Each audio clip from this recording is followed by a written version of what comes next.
Good evening, everyone. Uh, May I have a motion to return to regular board meeting to public session? Manna and Pullen. All in favor? The motion carries unanimously. I call a regular board meeting to order. All board members are present except Dr. Littman. Mr. Manna, would you lead the board in the Pledge of Allegiance to the flag? Be honored. Pledge of allegiance to the flag of the United States of America and to the republic for which it stands, one nation, under God, indivisible, with liberty and justice for all.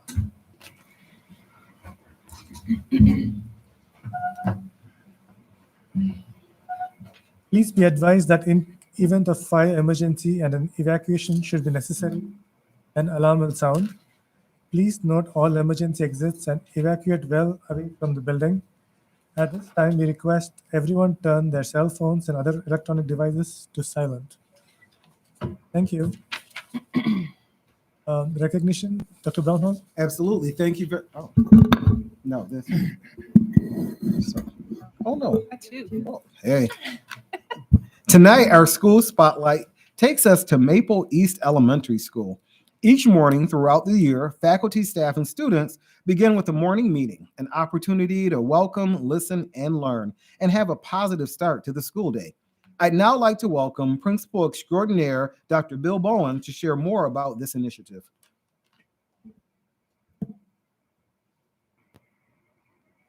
Thank you very much, Dr. Brown Hall, and good evening to our school board members. It is my pleasure here tonight to be here tonight to share with you some information about our morning meetings that take place at Maple East. Morning meeting happens every single day in every classroom, K to 4 across our school. It's a very important morning ritual for the first 10 to 15 minutes of the school day. It includes 4 different components: greeting, where kids greet each other and the teacher has a chance to greet them in a positive, warm, and welcoming way. A sharing activity where kids can share events, things that are going on, happenings in a supportive and caring environment. A group activity, which is a fun energizer for kids to start the school day. And then the morning message where the teacher transitions into the academic day. There's a number of purposes for the morning meeting. It sets a positive tone for all kids every single day when they walk into the classroom. It gives kids a voice. Kids feel respected and heard every morning in our classrooms. It builds classroom community, and it allows us to target important SEL skills every single day. Morning meeting has truly transformed the culture of our classrooms and schools, and we hope you enjoy highlights from our morning meetings at Maple East tonight. Thank you very much. Thank you.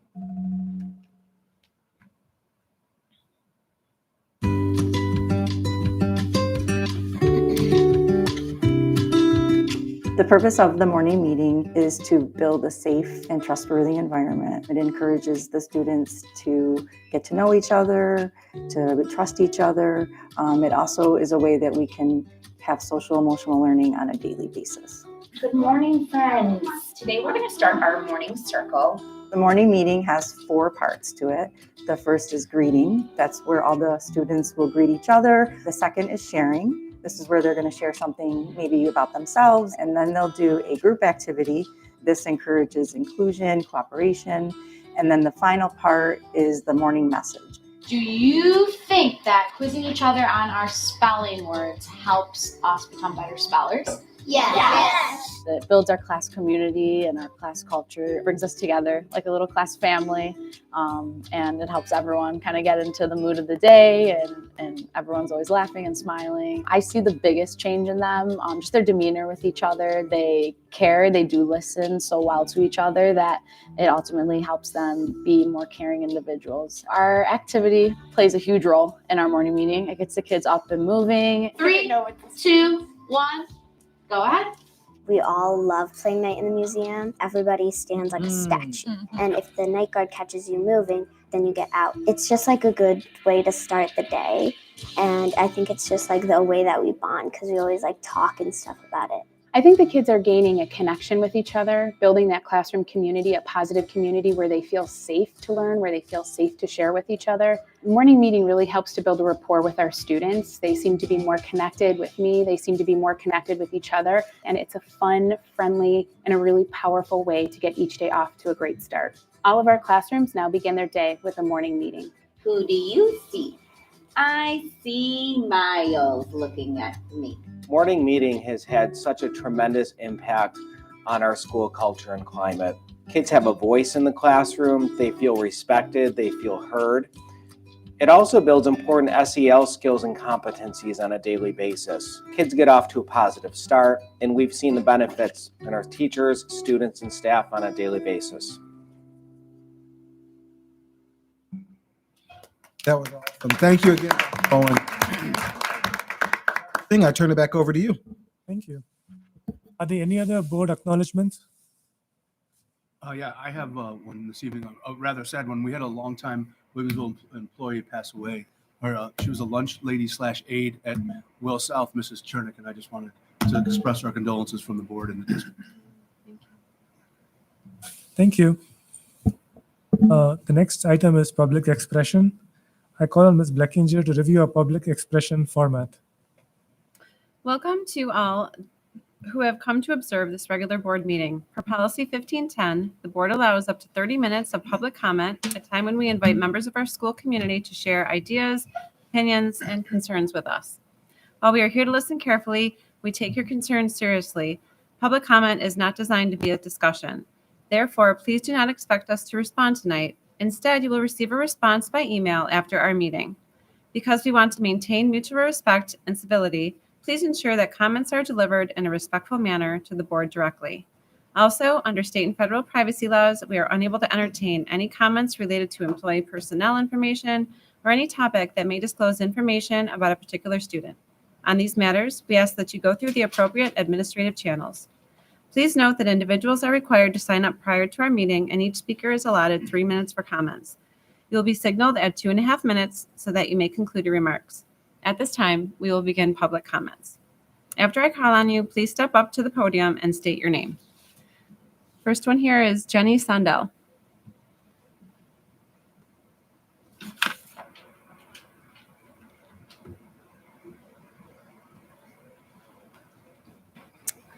Hi, my name is Jenny Sandell. My son is a 3rd grader at Dodge Elementary, and I have a younger son who will be entering kindergarten in the fall of 2024. My husband and I chose to open enroll our son at Dodge in 2020 and have eagerly been awaiting next year when our youngest gets to join his big brother. Over the past 4 years, we have fully invested ourselves at Dodge, actively involved as a partner in my child's schooling. I've been volunteering as a room mom, supporting school events, and most importantly, building strong relationships with my children's peers and the staff.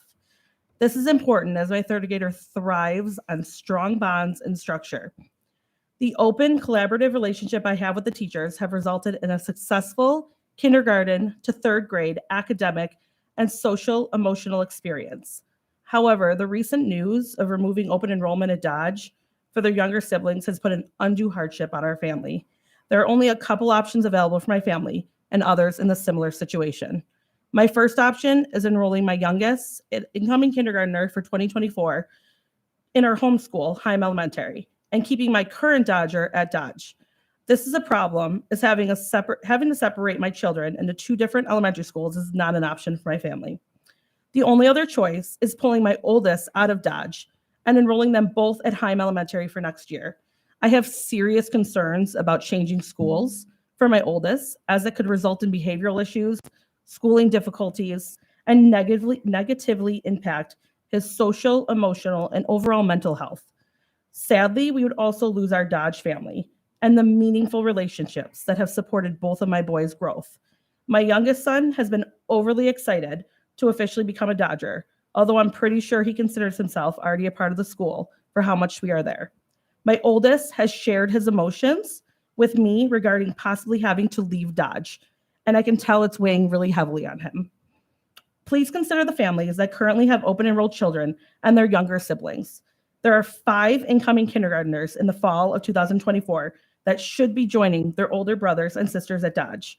We're hoping for something that can accommodate us, allowing us to have them grandfathered in to the school. In 2020, due to the pandemic, our children were subject to more changes than any child should ever have to handle, and it lasted longer than any of us would have imagined. As our children emerge and recover from that time, I ask that you revisit this decision on a personal level and realize they've been through enough. Thank you for your time. Thank you. Thank you. Sally Hearn.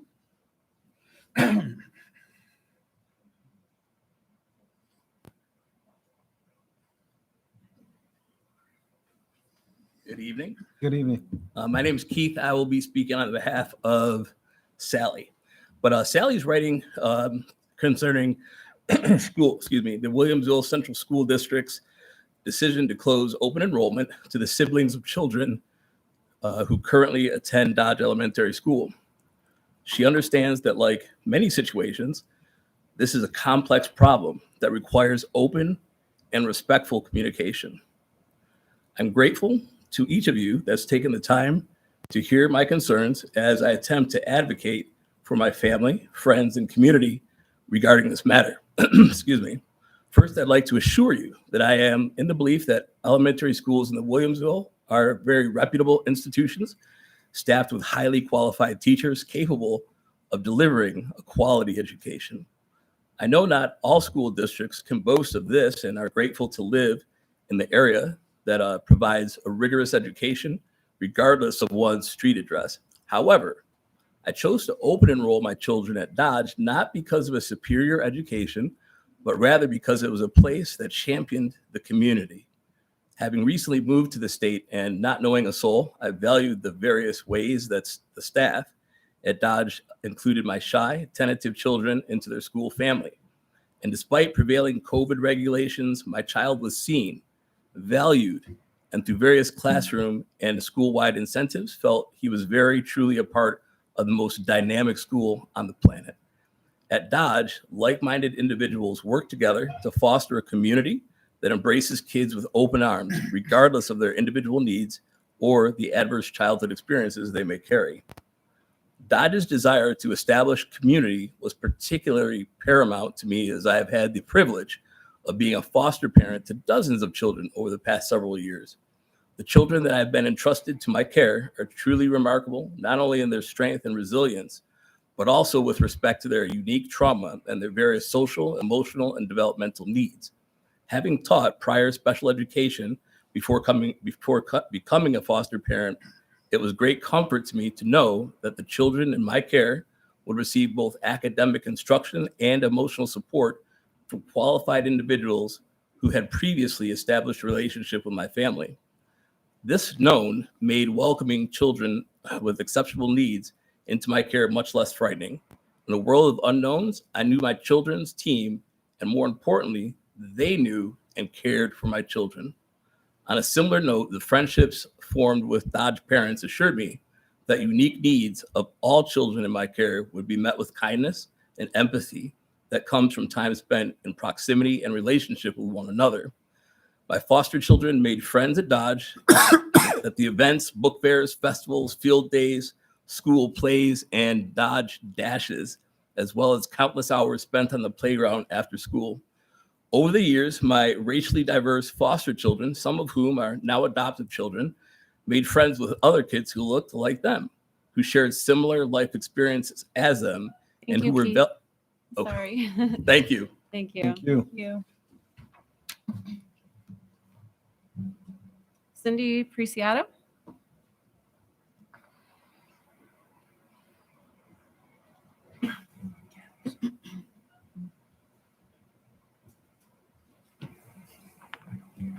Good evening.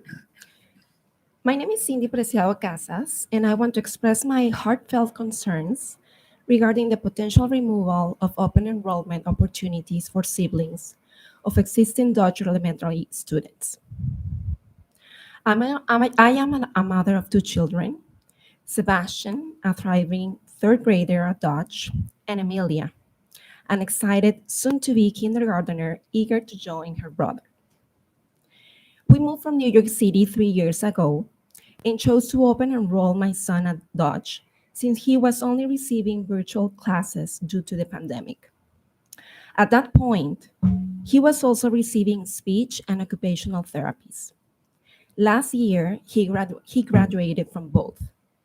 We cannot thank enough all the teachers, therapists, and staff in general for all the support we received. The collaborative partnership we have built has yielded remarkable results for Sebastian, both academically and socially. We don't want to separate our children or disrupt Sebastian's stability by switching schools.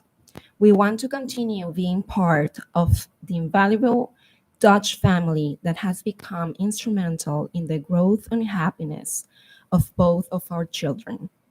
Thank you for taking the time to consider our perspective. We sincerely hope you will find a solution that acknowledges the needs of the families who have put faith in Dutch Elementary School and allow our young children to experience the same nurturing environment their siblings already enjoy. Thank you. Thank you. Linda Galacher? No? No Linda here? No, I'm here. I'm just listening. Oh, okay. Okay. Danielle or Colin Hastings?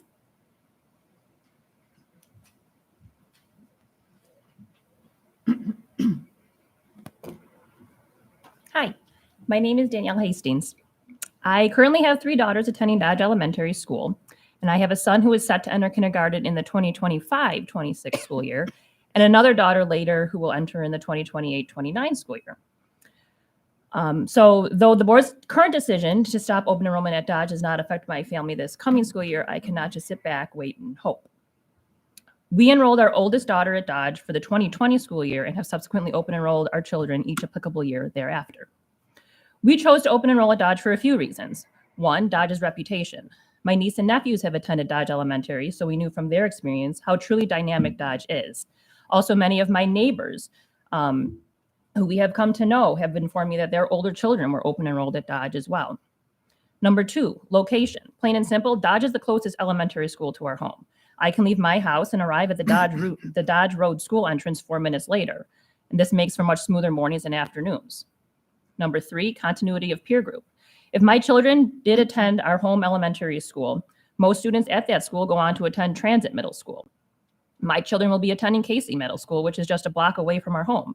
It's important to me that my children transition from one school to the next with core friendships intact. Over the past 4 years, we have had a wonderful experience at Dodge and are fully invested to continue that experience with all of our children. Our family has developed close relationships with our children's teachers. All my currently enrolled daughters have had the same teachers for each grade, and we hope to continue that. Their teachers already know and are looking forward to the rest of the Hastings children coming up the ranks through their classrooms. I'm certain there are other families that feel the same. When I open enrolled my oldest daughter at Dodge, I honestly never thought for a moment that her siblings would be denied the privilege to also attend. I was unaware it was a decision made by the board on a yearly basis, or that families were not guaranteed access for all children. If the board does not grant siblings the ability to open enroll where their older siblings are already attending, I'm afraid the only option for my family is to pull my other children out of Dodge as well. While this would be heartbreaking for me after the close, amiable working relationships that I have formed with their teachers at Dodge, I worry more for the effect it will have on the emotional well-being of my children. My children are already prone to anxiety and worry, and a move to a new school in the middle of their elementary careers would be very taxing on them. It would likely negatively impact their mental and emotional health, causing distress that may lead to poor academic performance, behavioral problems, and just overall sadness. When discussing this as a potential future possibility to them, they are very upset and are already worrying about it. According to the school office, there are approximately 15 families total at Dodge that will be affected by this board's current decision to not allow Dodge to open enroll. I'm asking that you please consider accommodating my family and the other families that this affects by granting access to Dodge Elementary for the siblings of those students who are currently attending the school. This set of school children are those who are deeply affected by COVID and its impact on the beginning of their school careers. They are in the core of their developmental years that will shape them emotionally for their teenage and adult years ahead. They have had one major upheaval in their young lives already, and I hope that you reconsider your decision. Thank you for your time and consideration. Thank you. And last, I have Brianne Artis.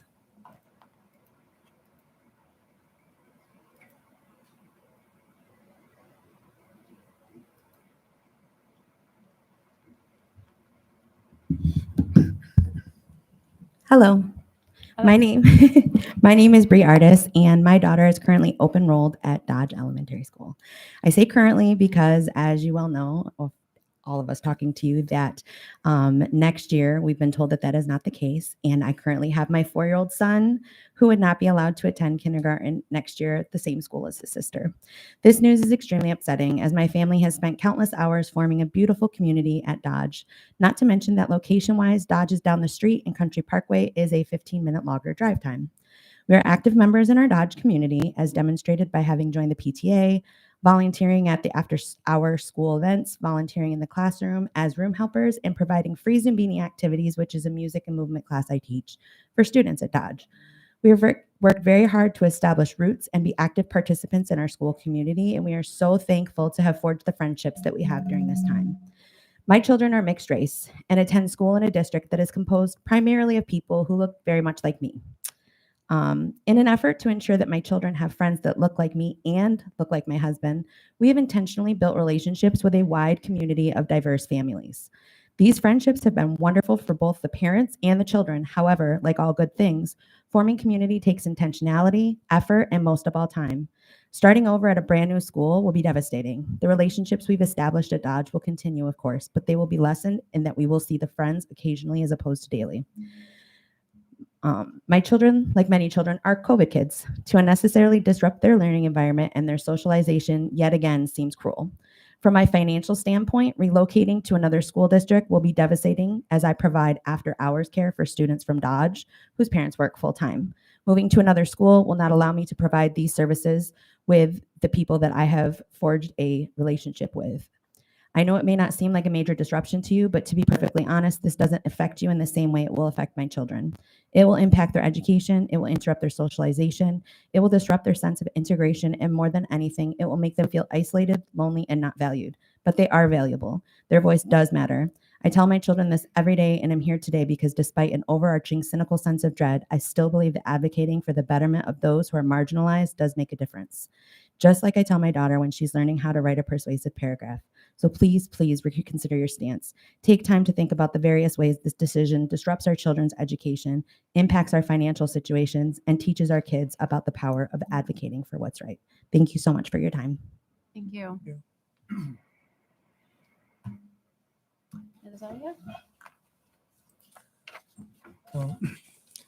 Thank you for taking the time to address the board. At this time, we will have a district shared decision-making team report. Dr. Brownhall? Thank you very much. So the report is actually in board docs. It's not a formal presentation of the report, but I do want to take this time to thank our new chairperson of the district shared decision team making, Beth Ann Diodato McPhillips from Country Parkway. So she has stepped up and she is the new chairperson of the district shared decision making team.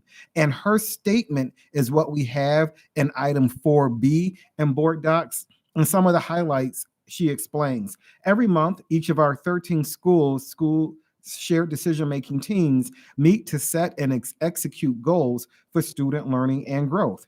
It is the district's team's responsibility to support the efforts of our building teams and ensure they are following New York State regulations for the shared decision-making process. In doing so, the district team maintains a webpage providing information to the building teams and community stakeholders. And the district team reviews the school-based team's reports to make sure they're in line with what is necessary to be in those reports. So her statement is item 4B in board docs, and we are definitely in compliance with what we need to. Thank you, Dr. Brownhall. The next item is the budget development presentation. Dr. Brownhall and Mr. Matursky. At this time, I also want to publicly thank Tom Matursky for returning to be our interim Assistant Superintendent of Finance and Management Services. So I'll turn it over to Tom. Okay, thanks, Dr. Brownhall. At this time, I want to provide both the Board of Education and our community with some initial information we have on the development of our budget. So each January, we begin our budget process in earnest. And one of the things that we start with is this type of report, which shows the starting budget. It's referenced in this situation. It's called program continuation, which on this particular report, it's items that we would need to increase in our current budget in order to sustain our current programs. You'll see that it's done in two categories. One on the left is going to be what we're doing for the next fiscal year, the 24-25 year. And then there's a look ahead, just so that everyone can understand that not every expense carries over all the time.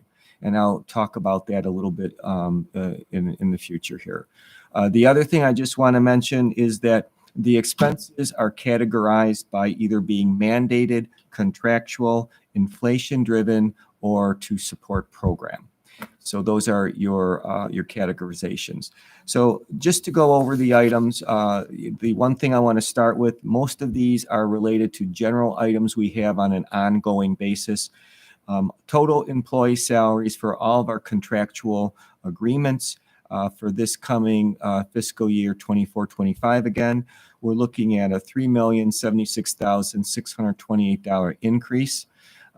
We have some additional Social Security payments or FICA that would be included as a result of those salary increases of $352,000.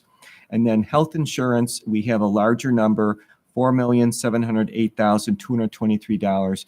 And I want to just reference the fact that we are self-insured, and there are really two major plans. The district and our employees are covered by one plan. Our teachers have another plan, which we are required to also help fund.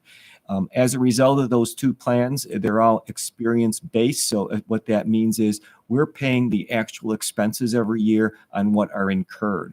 So this particular year and in the past year, we've had some higher expenses in this area. So you can see that the increase that's showing is a little bit of a range, 8.84% to 22%.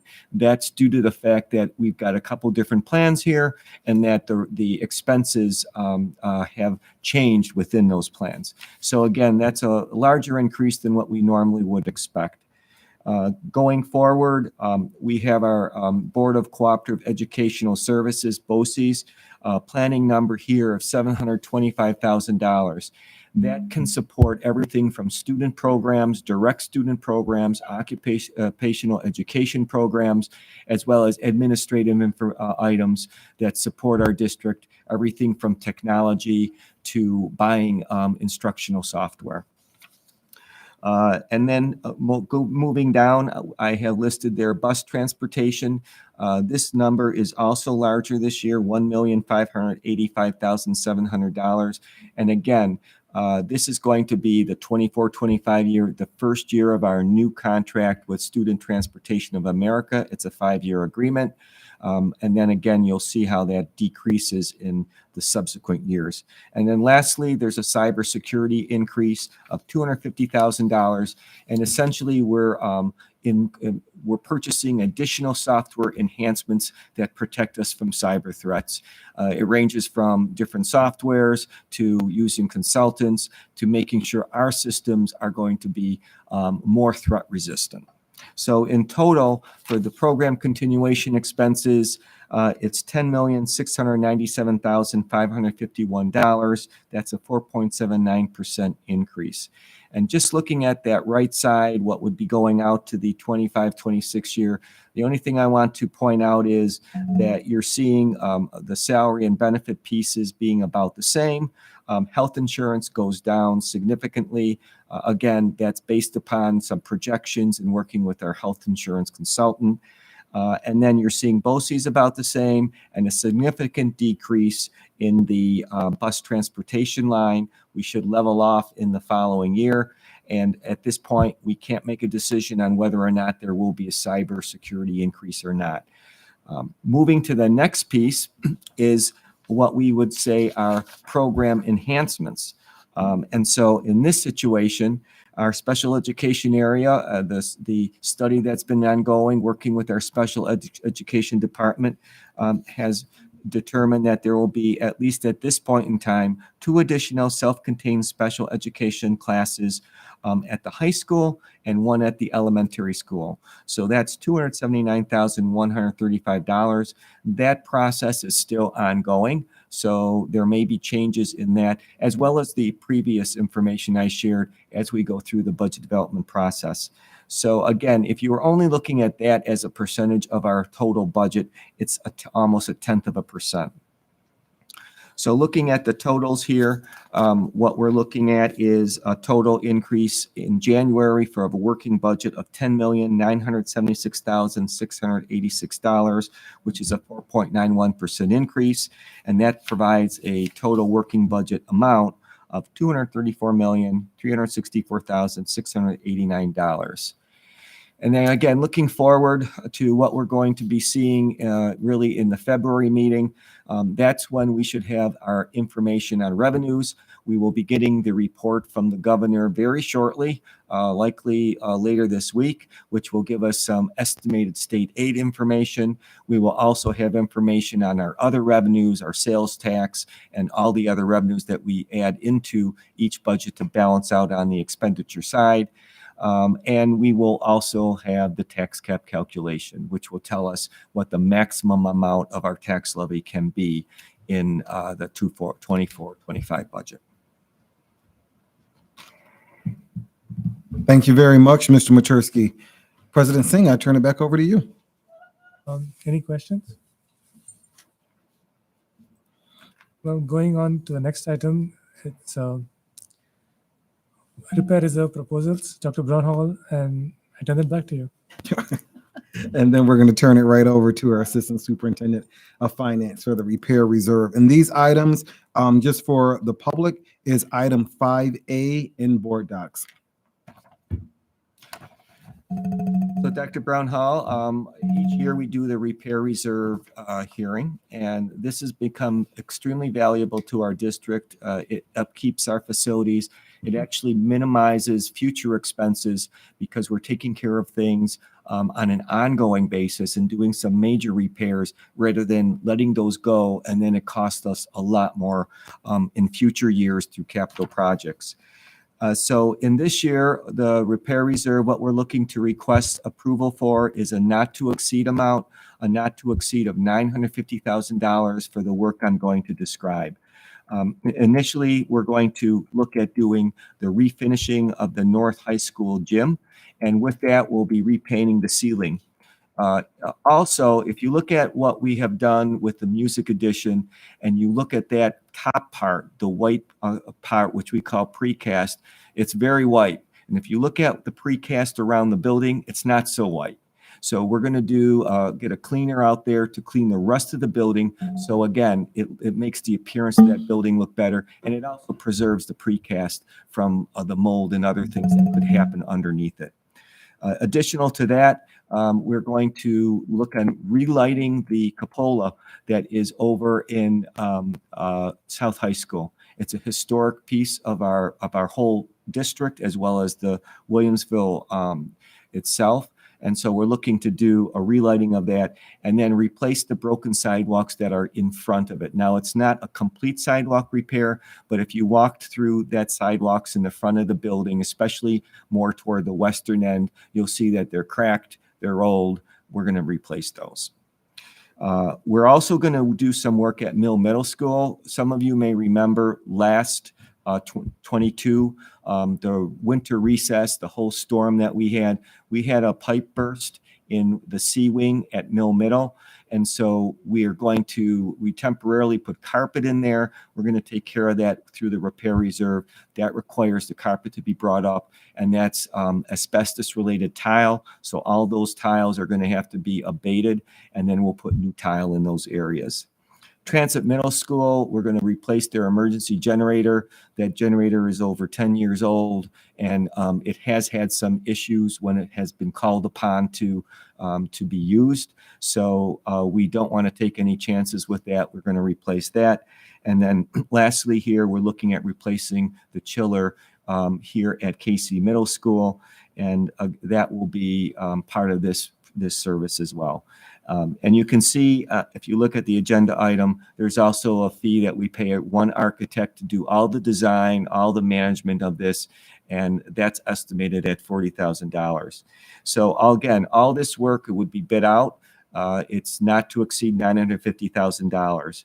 And then the last thing I'll just note is, what is the total value? What is the amount we have in our capital reserve or our repair reserve? It's $5,259,687. So there's definitely funding there to support these items.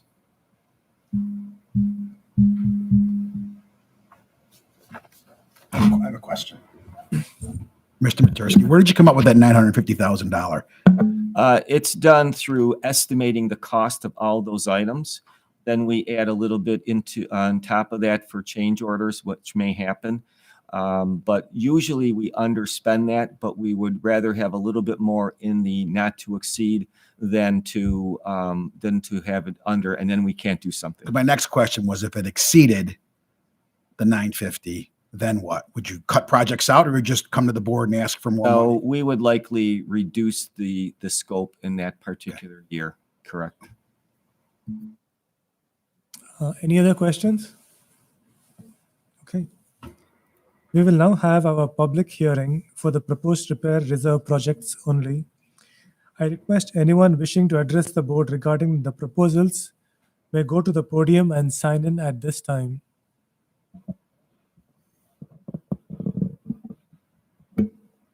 Okay. Moving on, we will be approving this repair reserve projects in agenda item 14B later in the meeting. Well, Dr. Brownhall, I turn it over to you for agenda items 6A and 6B. Me again? Great, thank you. So if Mr. Filipowski can please put up the community update, we have some updates for our community.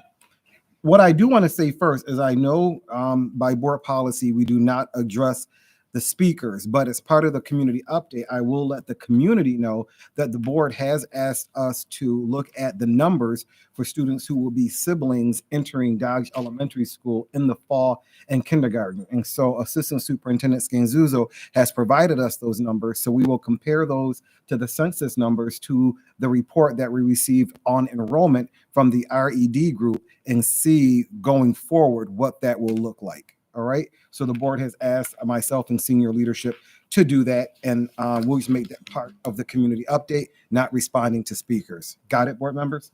Got it. Awesome. So the first update.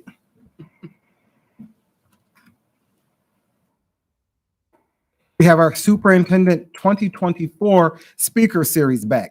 All of our Speaker Series events will be virtual this year, and I've been attending PTA and PTSA meetings across the district. I know I saw Board Member Bluckinger at the Mill Middle School PTSA meeting last night. I saw Board Member Carrie Spicer at the South High School PTSA meeting the other night, and so we had our topics for our speaker series. I just didn't have the actual dates. So now we have the dates listed here for our speaker series in the spring. So Understanding Your Middle Level Child will be held on Tuesday, January 23rd.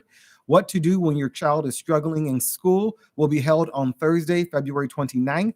And Enhancing Student Learning Through Instructional Technology will be held on Monday, March 11th. So all of the dates are here. Our Executive Director of Communications, Mr. Nick Filipowski, will be sending out the official announcement for the speaker series and the advertisements so families can register to be a part of these speaker series. Again, they will all be virtual and they will all be from 6 p.m. to 7 p.m. SIAC with the Board of Education. SIAC stands for the Superintendent's Inter-High Advisory Council. So I want to thank our board members that spent Monday morning meeting with students from North, South, and East High School. The Superintendent's Inter-High Advisory Council actually surveyed their classmates to see what topics they would like to discuss with the Board of Education and the superintendent. And so the topics were vaping in school, mental health, and discrimination. And the Superintendent's Inter-High Advisory Council actually sent out articles for their classmates to read before meeting with the board members. And those articles were also shared with the board members and the superintendent. And I thought it was great dialogue. It was from 8:30 to approximately 10:30 on Monday morning. And we want to do this again in the late spring to get some follow-up for our students. So thank you, board members, for participating in that. Our Special Education Advisory Council, we had a phenomenal Special Education Advisory Council meeting on yesterday, on Monday, January 8th. I want to thank Assistant Superintendent Tony Scanzuzo and our new Director of Special Education, Kathy Raxel. They are the new facilitators of the SEAC. And on yesterday's meeting, we talked about establishing Special Education Action Plan Subcommittee. Now, that subcommittee will be the task force that will be working on the Special Education Strategic Plan. And I want to thank Board Member Stuart Bulin for sitting on that team also. On our SEAC, we are fortunate enough to have 4 board members that sit on SEAC. Our Vice President, we have Board Member Biscaglia, we have Board Member Bulin, and we have Board Member Carrie Spicer that sit on this team. And that really helps because it shows how invested we are in our special education turnaround of the district. One of the things that's going to be a priority for our 24-25 school year are the addition of the 811 transition classes at North High School for students who are coming from high middle school, and supporting, as you saw in the budget program that Assistant Superintendent Matursky just previewed, we are adding special education classes. So allocating resources for areas of immediate need, that was also already showcased in the budget, that we are taking those recommendations from the Western New York Education Service Council and we are acting upon them. You saw from the previous meeting, we hired a new director of special education, and Assistant Superintendent Scanzuzo is in the process of redefining what the special education department looks like with the support of the Western New York Education Service Council. Our next SEAC meeting is Monday, February 12th. They are held on the second Monday of every month, beginning at 4 p.m. SEPSA information and events. The SEPSA is the Special Education Parent Teacher Student Association. So the next general membership meeting is Thursday, January 25th. And one of the programs that SEPSA is sponsoring is the Gifted Education Program. It's presented by our very own Dr. Denise Stappenbeck, who is our Director of Student Services. And that will be held after the general membership meeting. We also have highlighted some of the other events that are either sponsored or advertised by SEPSA. They will be in the community update, so please feel free to click on these links if you are interested in some of these other programs that are sponsored or advertised by SEPSA.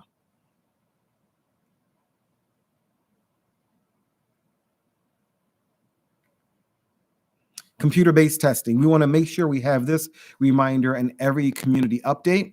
In the spring of 2024, the district will once again participate in New York State testing for students in grades 3 to 8. Parents will have the opportunity, they will continue to have the opportunity to determine their child's participation in the testing that will take place in the spring. Elementary assessments will remain paper-based. However, middle school will be implementing computer-based testing. While testing does not begin until April, our students will have an opportunity in January to be engaged in the brief technology systems check, and that will occur this month. Anticipated spring testing dates have been shared by the elementary and middle schools to their families. Job openings, and this is very important. As I look over to our Executive Director of HR, Dana Floriano, we have a number of job openings. We have laborer openings. We have cleaning openings. We have food service openings. We have teacher aide openings, and we have substitute teacher aide openings and substitute teacher openings. And as you see, we actually revamped our substitute teacher pay scale. I wanted to highlight it here because we are either competitive or above what other districts are offering for a substitute teacher. So I want to highlight that here also. So if you know of anyone that might have 2 or 3 days available during the week and they are interested in it in any of our positions, we are going to be very flexible in our hiring and the days that are required for work. And we really want to get our positions filled because we know every position filled benefits our students. winter weather. For all of our students and families, but especially our elementary school students who continue to enjoy outdoor recess during every season when appropriate, please be sure you're dressing accordingly.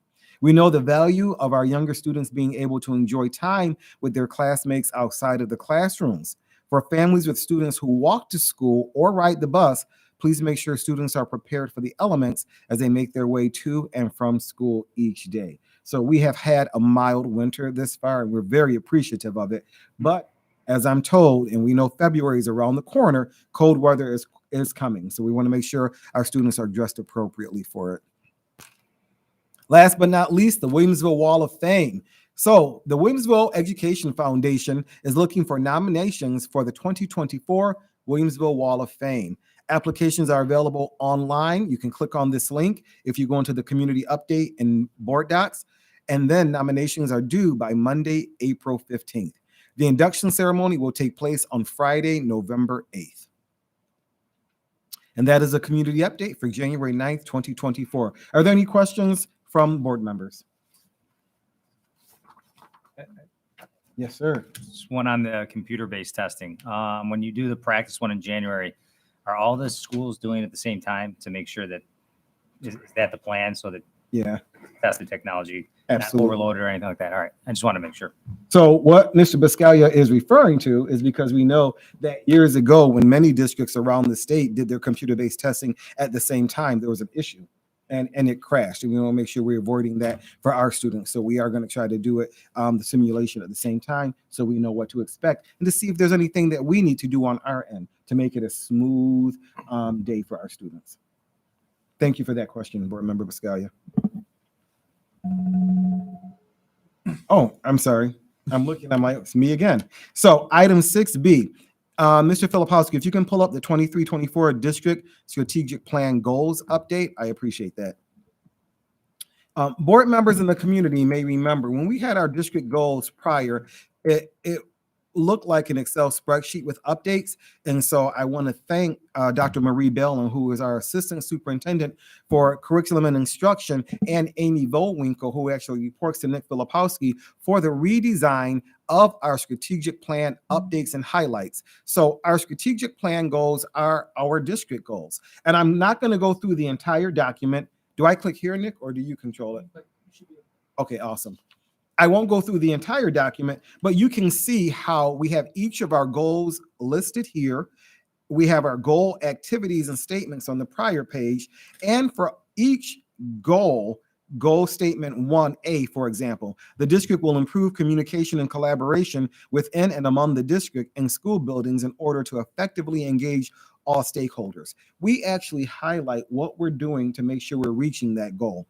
For example, the first bullet says, the district is continuing the speaker series, public forums to inform and educate stakeholders on the programs and initiatives in the district. And you just saw that in the community update. The third bullet in that 1A column, the district also established the email address contact@williamsvillek12.org for stakeholders to provide feedback during comment periods throughout the school year.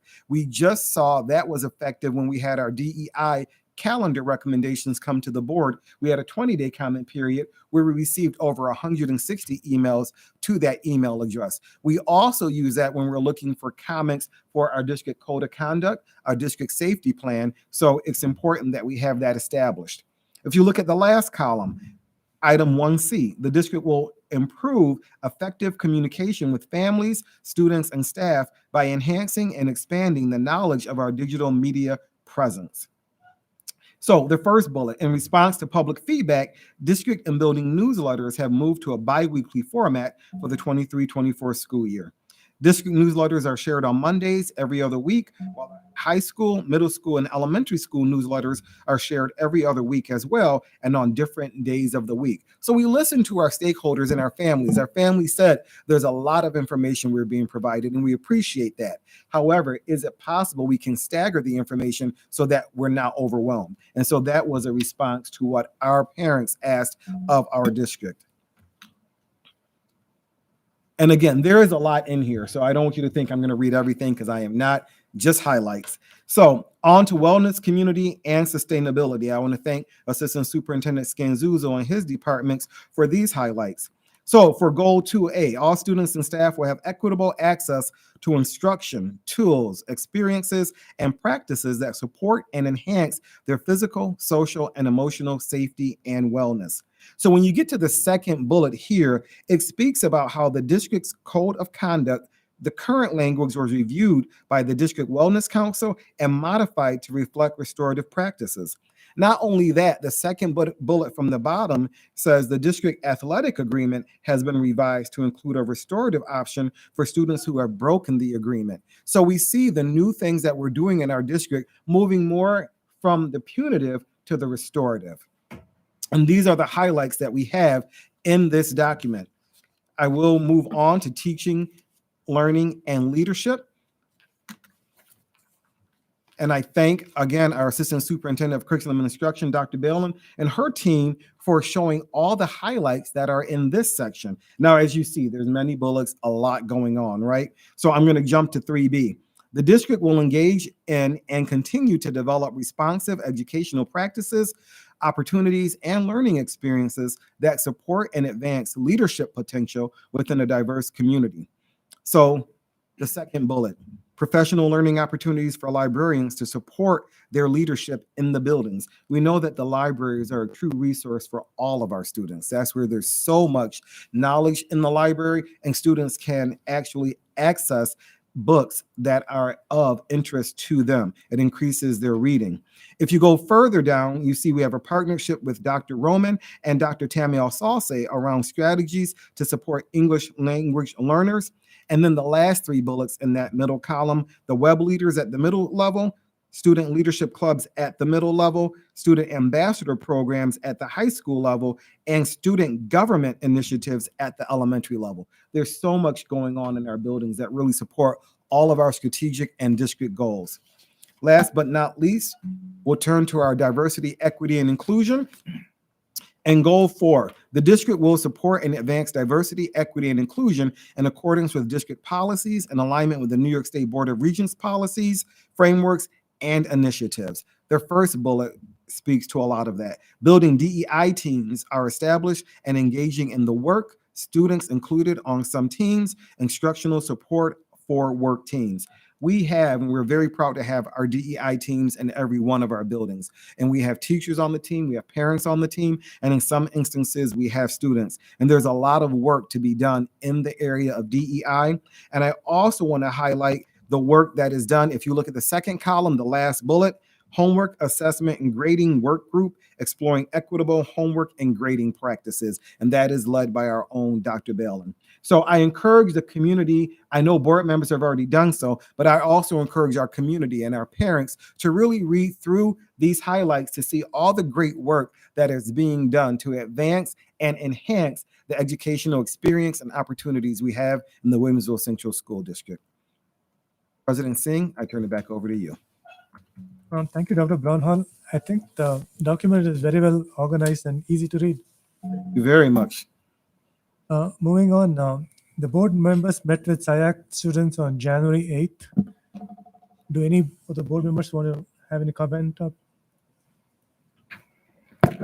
As the liaison, I did put in a liaison report into board docs, so that was there for everyone. But I will just say I was very impressed with the eloquence of the students who spoke to us yesterday morning. They were very well prepared and very passionate about whichever of the three topics that they were talking about.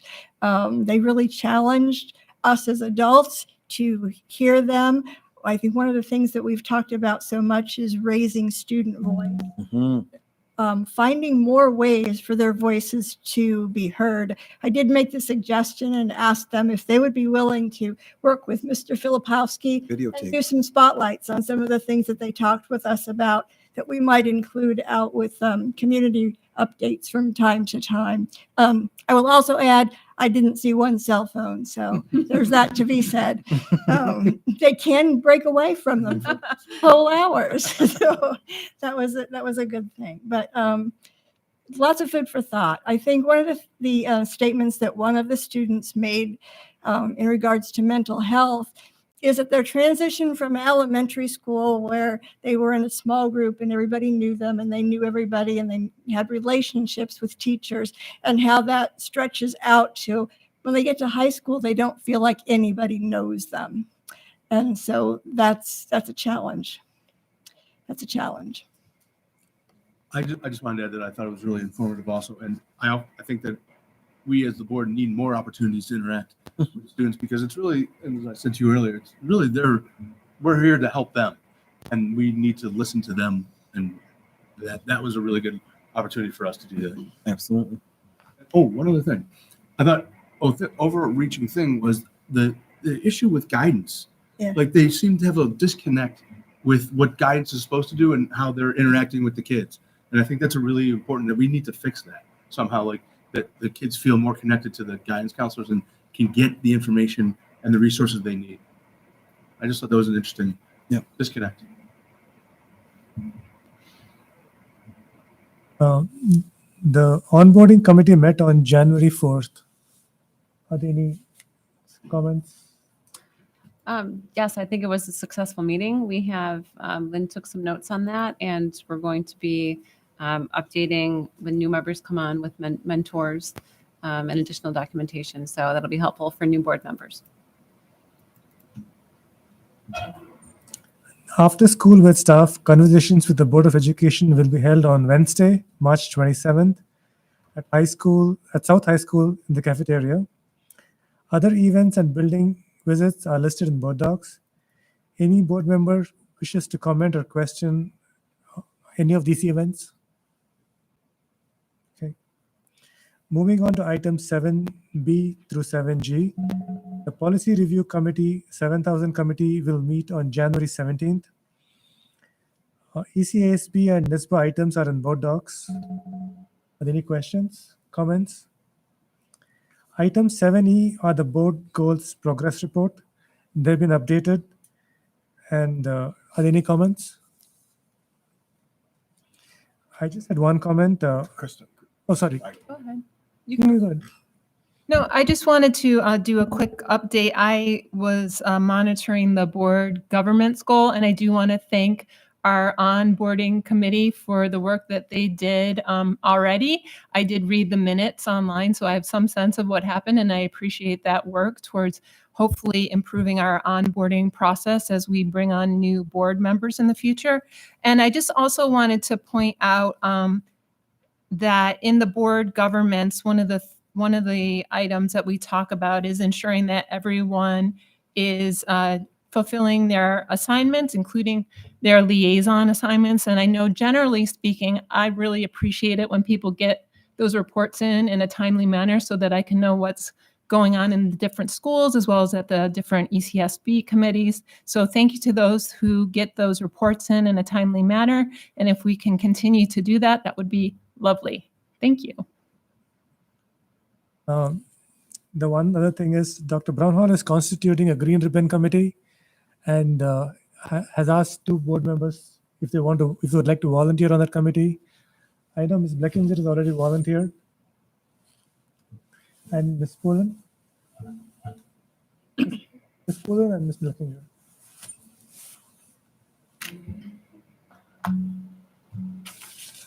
No, the next item is liaison assignments. And the liaison assignments are in our board docs. So are there anything else to report? Does anyone wish to discuss the correspondence we received? The correspondence we received from a community member included the question on the proposed calendar. Okay.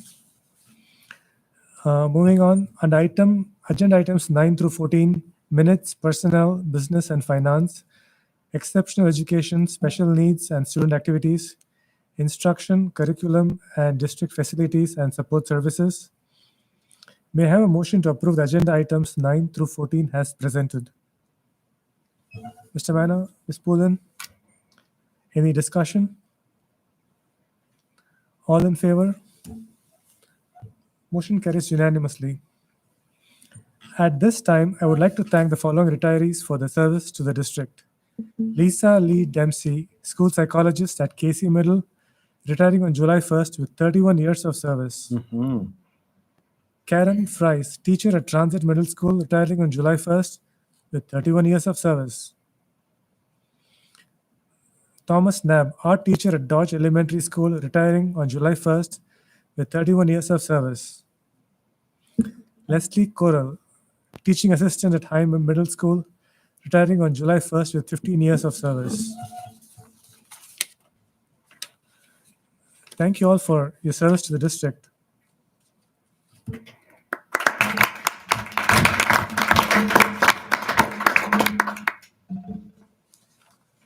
At this time, we have a second public expression. If anyone would like to address the board at this time, Were there two people that signed in for the second public expression? Did I see? No? Okay.